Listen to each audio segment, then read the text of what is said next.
So Donna said something so important, and I really just want to reiterate this because I think that this is one of the key components of good parenting. And I'm practicing it right now, everyone. So like you're getting it live. But tolerating your kids' distress as a parent, and Donna, you said being confident, being calm, staying cool, modeling that for your child is essential. It's such a big deal when kids see parents staying calm and regulating themselves. It is one of the most helpful things for kids to know. Number one, this is a safe situation for me to regulate. And number two, watching regulation in action being modeled for them so they can start to take from their parents and learn and do themselves. My favorite way for children to work with children in learning anything is to play.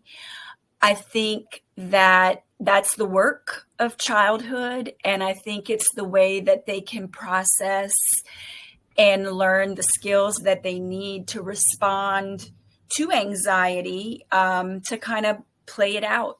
I love to do that.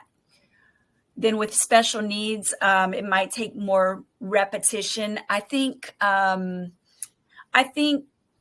for me that, the level of support from the adult and the repetition is probably the big difference between a neurotypical child and any kind of child with special needs.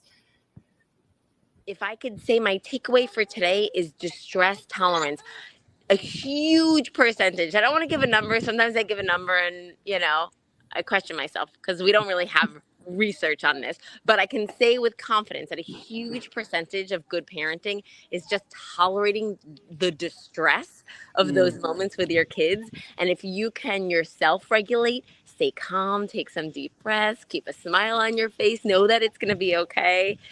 Even if there's a little background noise in this video, I'm sorry, everyone.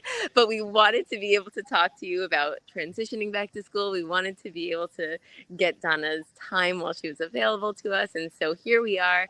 If you can tolerate distress and meet your kids with patience and love, you're on the right track. And all the rest you will be able to handle. I'm confident. It's harder because growing up, parenting, all of it is a season. And there's going to be times where it's tougher. There might be a feeding struggle. There might be a sleeping struggle, like Dr. D is living right this very minute.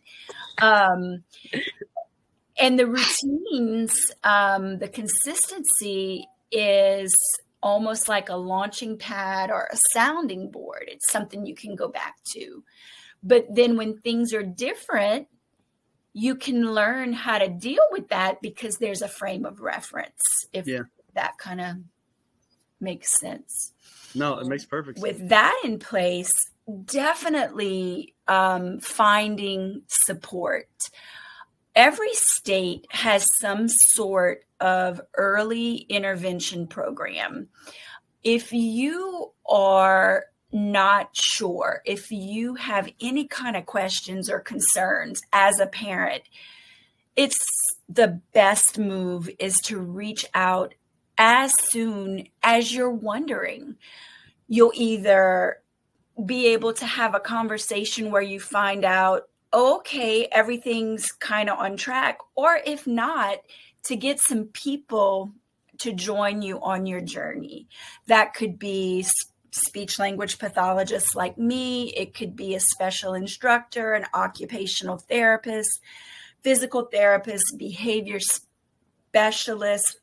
There's all kinds of people out there. Foremost recommendation to any parent that ever comes to me is that I want to make sure that they know that their relationship with their child, their love for their child, being able to play with and enjoy their child, that creates the biggest space for that child's growth. And it makes me sad, but a lot of times over the years, I've seen people that get obsessed with what's broken or what's wrong. And so I always want people to know that your child isn't broken. They're just on a different path, their journey might look a little different